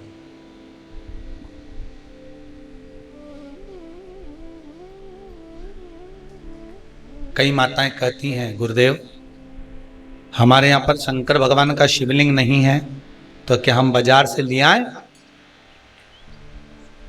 और हमारे यहाँ पर शिवलिंग है तो वो बड़ा है, तो क्या हम उसको पीपल के पेड़ के नीचे छोड़ आए? नहीं। शिवलिंग है तो पूजन करो, नहीं है तो भगवान का जब स्नान कराओ, ठाकुर जी का कराओ, देवी जी का कराओ, जो तुम्हारे घर में भगवान है उनका जब पूजन कराओ, तो पूजन कराने के बाद में जब उनका स्नान कराओ, स्नान कराते समय थोड़ा सा भाव यही प्रकट कर लेना कि हम शंकर विश्वनाथ को, महाकाल राजा को, सोमनाथ को, मल्लिकार्जुन को, भीमाशंकर को, त्र्यंबकनाथ को हम जल चढ़ाएं। हे तो ठीक है, नी है तो देवताओं को बढ़ाने की जरूरत नहीं है। कारण क्या है, तुम तो कर लोगी सेवा, तुमसे तो सज जाएगी, पर आने वाली पीढ़ी करेगी क्या? घर में सेवा उतनी ही करना, उतनी ही रखना जितनी तुमसे बन रही हो। तुम्हारे जाने के बाद घर के बहू बेटा भगवान को डलिया में भर के वृंदावन छोड़िया, ऐसा काम मत करो। जितनी बने उतनी छोटे रूप में सेवा करोगे तो पीढ़ी दर पीढ़ी चलती रहेगी। ज्यादा सेवा को बढ़ा दिया, छूना नहीं, नहा के आओ, कपड़े बदल के आओ, ये कर आओ, जाओ जरा। जितना तुम पूजन को, सेवा को, भजन को, कीर्तन को जितना हवा बनाओगे, जितना डराओगे लोगों को, वो उतने डरेंगे, उतने डरेंगे। सेवा को, भजन को, पूजन को कभी डराने का केंद्र मत बनाओ। ये तो भगवान की मस्ती का आनंद सुख है। लोटा भर के पानी भी अगर चढ़ा रहे हो, शंकर जी के मंदिर में जाकर जल चढ़ा रहे हो, थोड़ी गलती हो गई, भगवान से कह देना तुम्ही ने सिखाया है, हो गई तो हो गई, आप ही ने तो सिखाया, नहीं जानते थे। अब धीरे धीरे धीरे धीरे लोगों को शिव महापुराण सुनते सुनते मालूम पड़ रहा है कि शंकर की कैसे पूजन करना चाहिए, बेलपत्री कैसे चढ़ाना चाहिए, जल कैसे चढ़ाना चाहिए, धतूरा कैसे चढ़ाना चाहिए, चंदन कैसे चढ़ाना चाहिए, काली तिल कैसे चढ़ाना चाहिए। ये लोगों को ध्यान में अब आ रहा है धीरे धीरे। पहले नहीं मालूम था तो हो गई, गलती हो गई, स्वीकार, हमने गलती करी। शिव पुराण कह रही है, भगवान शंकर की कथा कर रही है। चंद्रदेव ने भगवान शंकर की आराधना करी, बालू रेत का शिवलिंग का निर्माण कराया महाराज जी। शिव महापुराण की कथा में आता है, देवराज नाम का ब्राह्मण जो गलत कर्म करता था, चोरी करता था, शरीर में ताप पड़ने के बाद में जब वो शंकर के मंदिर में जाकर कथा सुना और थोड़ी सी कथा सुनकर बाहर निकला, तो उसको केवल कथा का एक तत्व उसके जीवन में उतर गया था, अंश मात्र उसके जीवन में उतर गया था, उसको परमात्मा मिल गया, अंश मात्र।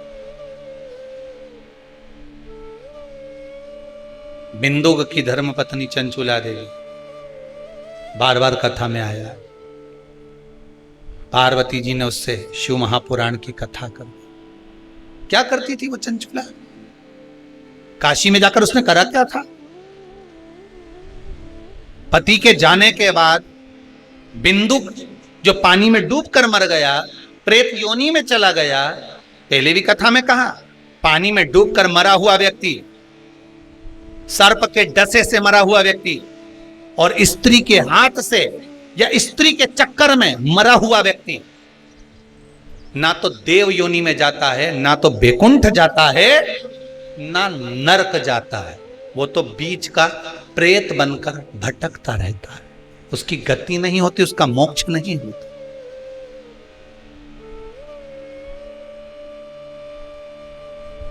चंचुला देवी को लगा था मेरे पति को मोक्ष, तो उसने करा क्या था ऐसा कि वो काशी पहुंच गई, काशी गई, ऐसा क्या करा था उसने? चंचुला देवी तो दिन रात फैशन में लगी रहती थी। कभी पति ने अगर धन लाकर दिया तो ज्यादा से ज्यादा पैसा वो खाने पीने में उजाड़ देती थी। कभी नहीं उसने दान करा, कभी नहीं धर्म करा, कभी पुण्य नहीं करा, कभी सत्कर्म नहीं करा, कभी कहीं सत्संग में नहीं गई, कथा में नहीं गई, कभी भजन में नहीं पहुंची।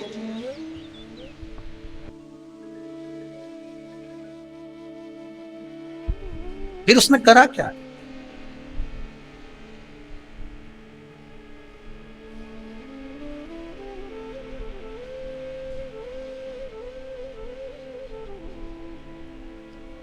बचपन में किया गया कर्म व्यक्ति को कब प्राप्त होता है, ये चंचुला देवी की कथा कह रही।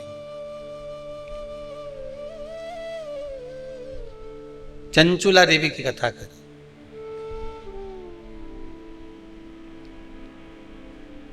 चंचुला देवी की मां भोजन का जब निर्माण करती थी,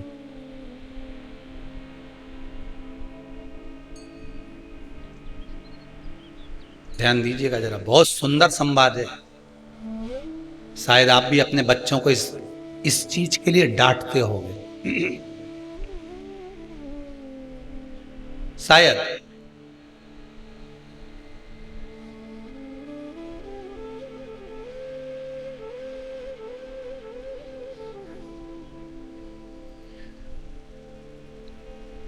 बचपन का किया हुआ पुण्य चंचुला देवी के कहां काम आया वो देखिए। पुण्य नहीं करा था चंचुला देवी ने, वह तो खेल करा था।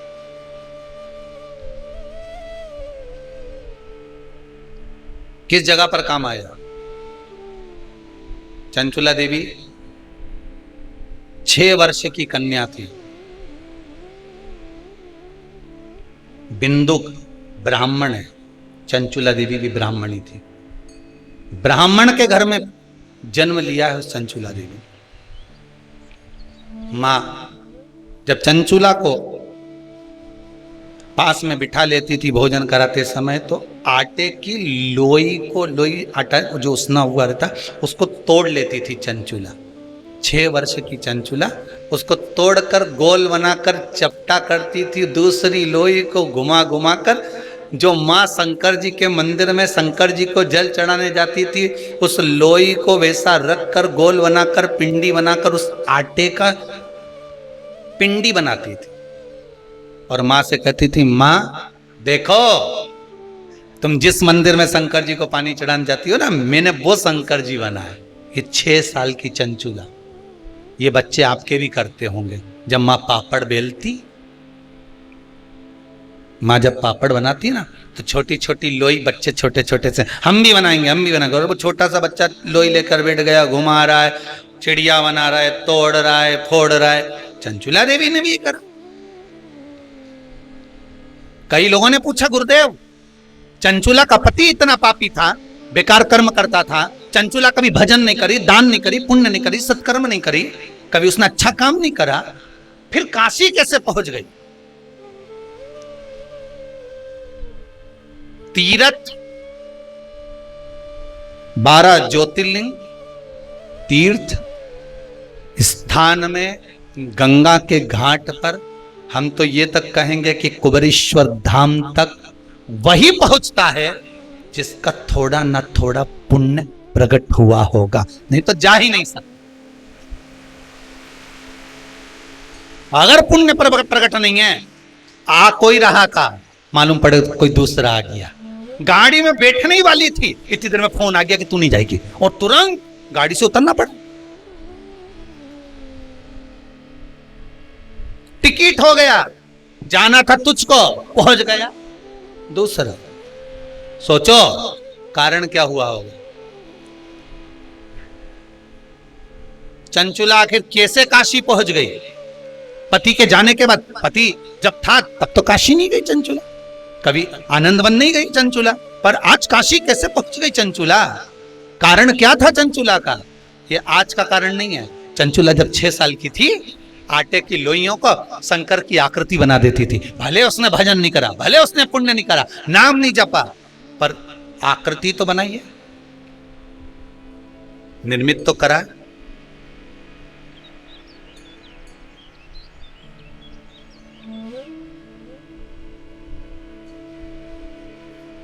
यहां कुबेरेश्वर धाम में आकर कई माताओं ने इधर उधर का पत्थर बीन बीन कर सबने अपना अपना बंगला बना दिया। पूरा कुबेरेश्वर धाम में घूम के आना, बंगला ही बंगला मिलेगा। वह पत्थर का काम करने वाले परेशान इनके बंगले के चक्कर में, वो पत्थर काट के रखते, ये उठा के बंगला बन जाते। अरे यहां आकर बंगला बनाने से अच्छा है कहीं मिट्टी मिल जाए तो शिवलिंग बना लो रे।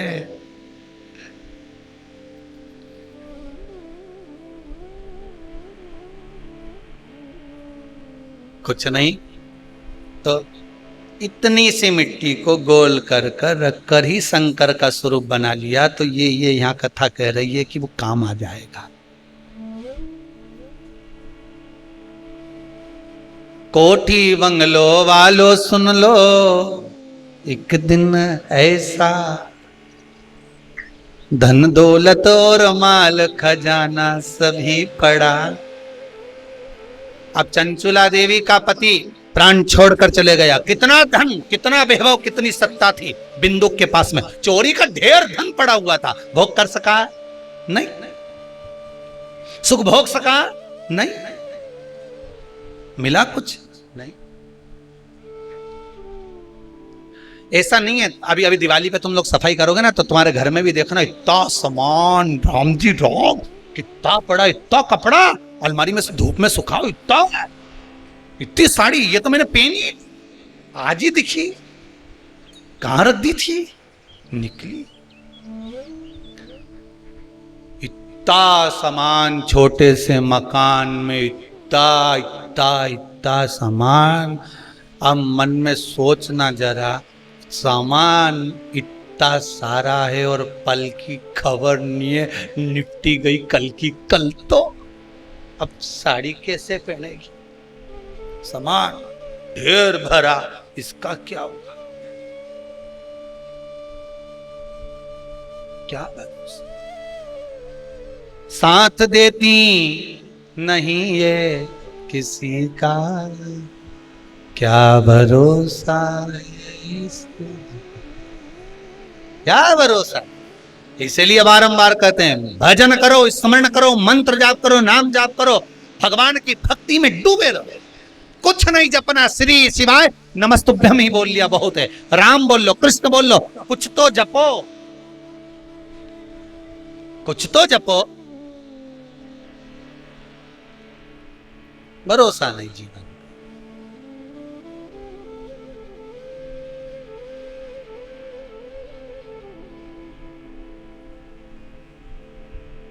सब पड़ा है, सारा की सारा धरा की धरा रहती।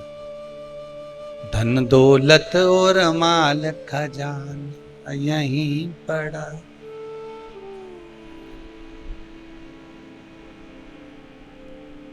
सब पड़ा। महाराज बचपन का 6 वर्ष की आयु में बनाया गया आटे का मात्र शिवलिंग उस चंचुला को काशी तक ले गया। शिव महापुराण की कथा सुनवा दी, गंगा का स्नान करा दिया, प्राण छूटे और शंकर जी के धाम पहुंचा दिया उस चंचुला को। विचार करिए कितना कर्म उसने। पति चोरी करता, निंदा करता, बुराई करता, सारा काम बेकार करता, और उसके साथ में रहने वाली नारी इतना सत्कर्म कर दे, इतने अच्छे धाम में पहुंच जाए, तो ये सोचने वाली बात है। जितने लोग आस्था चैनल के माध्यम से शिव महापुराण की कथा सुन रहे हैं, पूर्णिमा शिव पुराण, फेसबुक यूट्यूब के माध्यम से जितने लोग कथा सुन रहे हैं, आप सभी के पावन चरणों को नमन करता हूं कि आपके भाग्य के बराबर कोई भाग्य नहीं होगा, जीवन में एक बार जरूर करा होगा, इसलिए श्रवण कर रहे हैं। शंकर की कथा में मन लगाना बड़ा कठिन है साहब। भजन में लगाओ तो भोजन में चले जाता है,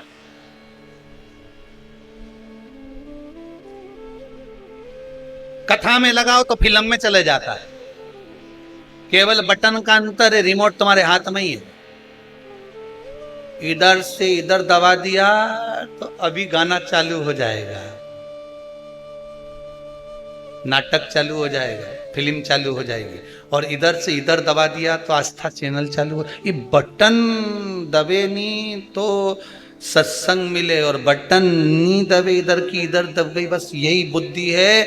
इसको परमात्मा ने बटन अपने हाथ में रखी है। आपने बचपन में कोई सत्कर्म करा होगा, कोई अधोगति के अंतर्गत परमात्मा का स्मरण अधेड़ी में, बुढ़ापे में, बचपन में, जवानी में कभी तो नाम जपा, उसका पुण्य मिला। शिव पुराण ऐसे नहीं मिल जाता।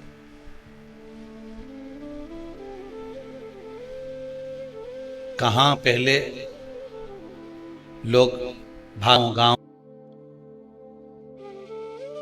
की कथा हो रही है।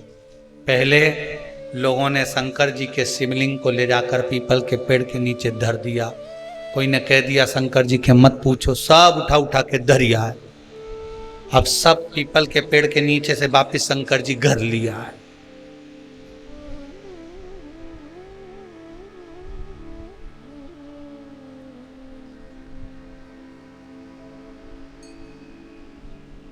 फिर निवेदन करूंगा, जिनको प्रैक्टिकल करने का शौक हो, एक प्रैक्टिकल जरूर करना। एक बार दिल लगाकर शंकर की शिव महापुराण को दिल से सुन लेना, और जिस कामना के लिए सुनोगे बाबा वो कामना आपकी पूर्ण 3 महीने में कर देगा। अब दिल से सुनना, मन इधर उधर नहीं जाना चाहिए। अगर टीवी पर सुन रहे हो तो दिल से सुन लो। ये छत्तीसगढ़ वाले आए हैं, या अवस्थी जी के यहां से आए हैं, इन्होंने कथा को यहां कर तो सुनी नहीं, यहां तो वो पहुंचे ही नहीं कभी। वो तो दिल से कथा टीवी पर श्रवण कर ली। एक बार मन बाबा में लग गया, ऐसा लगा कि बाबा ने डोर पकड़ ली और बुला लिया। बस दिल से सुनना, देने वाला वो बैठा है।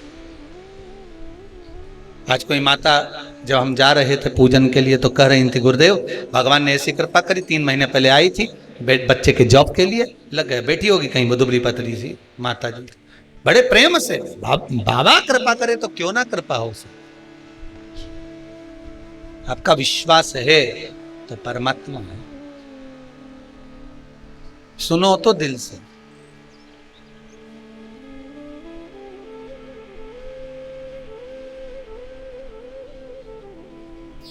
तुम किसी से फोन पे बात कर रहे हो तो बोलो तो सही। अब तुम बोले जा रहे और उधर से आवाज ही नहीं आए किसी की, सामने वाला बोलेगा ना हाँ हाँ हाँ तो तुम बोले जाओगे ना। अब वो तुमने बोले जा रहे उधर से ना तो हाँ होए ना हूं होए। कहाँ गए? हेलो हेलो, अरे हेलो। अब ऐसा लग रहा काट दिया, फिर इतनी देर में बोला फिर चालू है। हाँ ऐसा हुआ था, तो बहन ऐसी कह रही थी, तुम्हारा भाई ऐसा बोल रहा था, तुम ऐसा बोल रहे थे। फिर वो बोलता हाँ हूँ। बस यही हमारा जीवन है। कथा में मन उसी का लगता है जो शंकर भगवान बैठा है, और तुम फोन करके 3 घंटा लगाकर बैठे हो। शिव पुराण मतलब 3 घंटा तुम भगवान से बात कर रहे हो। अब उधर से हूँ हाँ हूँ हो रही है तो मन लगा है, हूँ हाँ हूँ होना बंद हो जाए तो समझ लो फोन कट गया। अब तुम कहते जाओ हेलो, अब मन लगाओ कथा में, जाएगा? जब तक वो हूँ हाँ कर रहा है, जब तक वो बैठ कर डोर पकड़ा हुआ है, तब तक कथा में मन लगा हुआ है। फोन कटा, फिर तुम बोलते रहो हेलो हेलो हेलो, तो कोई हिले ना हूं ना। फिर वही पुरानी कथा याद कर लो, पीछे वाली। तुम निकल के जा रहे थे, कोई ने आवाज लगाया, हे भेरू, तुमने नहीं सुना, भेरू नहीं सुना, तुम जम के चिल्लाए हे भेरू। उसने पलट के देखा कि नहीं देखा? तुम नाम किसी का भी लेकर देखना, वो पलट कर देखेगा। उसी तरह तुम परमात्मा को पुकारते रहो, शंकर को बुलाते रहो, शिव महापुराण सुनते रहो, एक बार तो पलट कर देखेगा ही, ये पक्का देखेगा। हारिए ना हिम्मत, बिसारिए ना आराम। कौन कहता है कि काम नहीं होगा? कर्म कर, भगवान गीता जी में कह रहे हैं। ये इनके चक्कर में मत पड़ कि नारियल लेके पहुंच गया, घूम गया, कृपा कर दो कहीं से हंडा निकाल दो। ए हंडा निकालने वाले खुद ही निकल गए, पर हंडा नहीं निकला। खोद रहे थे जमीन, गिर गई दीवार। पूछा महाराज कहां गए, तो के अंदर ही दब गए, निपट गए। ये हंडा वंडा के चक्कर में मत रहना।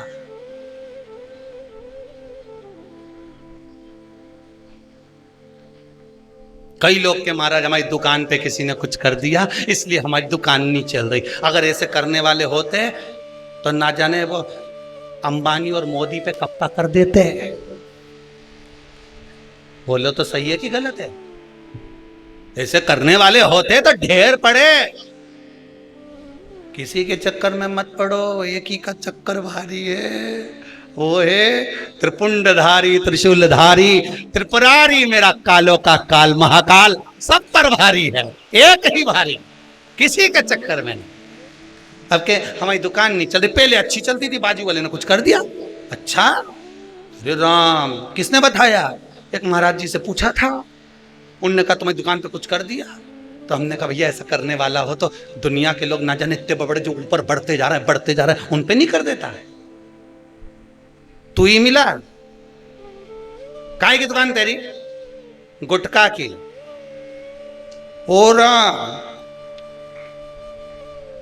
बस तो उसने कुछ नहीं करा, जो गुटखा खाने वाले निपट गए ना उन्हीं करा।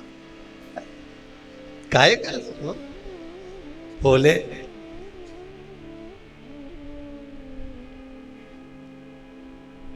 शिव कह रहे, शंकर की कथा कह रही है, इस मन को परमात्मा में लगा लो। बिंदु चंचुला देवी मन को जो लगाई शिव में, 6 वर्ष की अवस्था में चंचुला ने आटे का जो शिवलिंग बना रही थी, मम्मी के साथ माता के साथ बैठकर खिलौने में खेलने।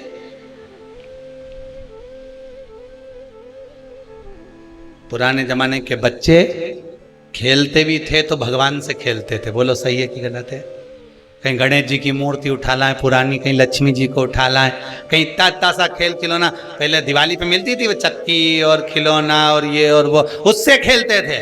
आज का जमाना में तो दिन भर मोबाइल लेके खेलता रहे, गाड़ी इधर से उधर।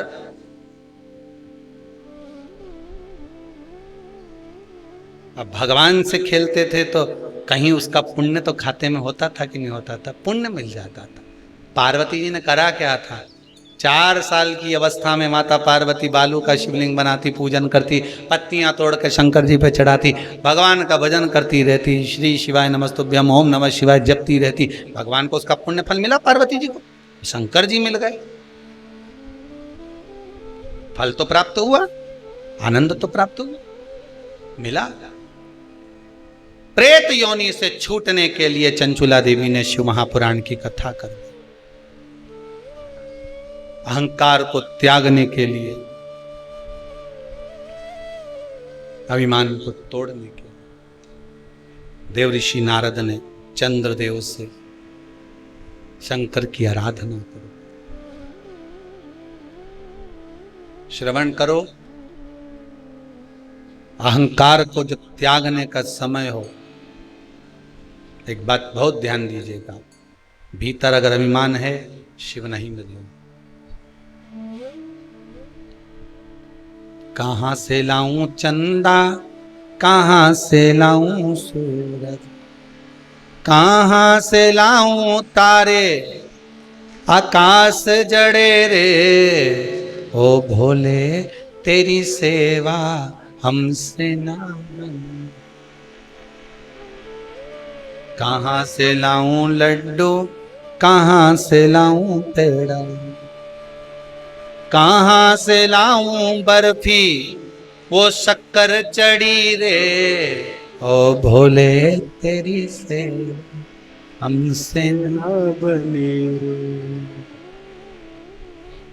पूजा की थाली हम लिए खड़े रे, ओ भोले तेरी से हमसे ना बनी। कहां से लाऊं गंगा, कहां से लाऊं यमुना, कहां से लाऊं सरयू, पार पड़ी रे, ओ भोले तेरी से हमसे ना बनी रे। हे शंभु, हे त्रिकालदर्शी, हे कैलाशी, हे अविनाशी, हमसे नहीं बन सकता। अहंकार जाएगा तब भगवान मिल पाएगा। बिंदु प्रेत योनि से मुक्त होने के लिए चंचुला देवी शंकर की आराधना करवाती हैं। शिव महापुराण की कथा स्वयं तुमरुका जी बाचते हैं, चंचुला देवी श्रवण करती। बिंदु प्रेत योनि से मुक्त होने के लिए सुनते हैं। ऐसी पावन पूर्णिमा शिव महापुराण की कथा अवस्थी परिवार गुप्ता परिवार द्वारा चल रही है। अवस्थी परिवार भोपाल से, गुप्ता परिवार छत्तीसगढ़ से, बाबा की कृपा से पावन 12 महीने में पढ़ने वाली पूर्णिमा शिव महापुराण की कथा श्रवण कर रहे हैं अपन सब अपने घरों में बैठकर।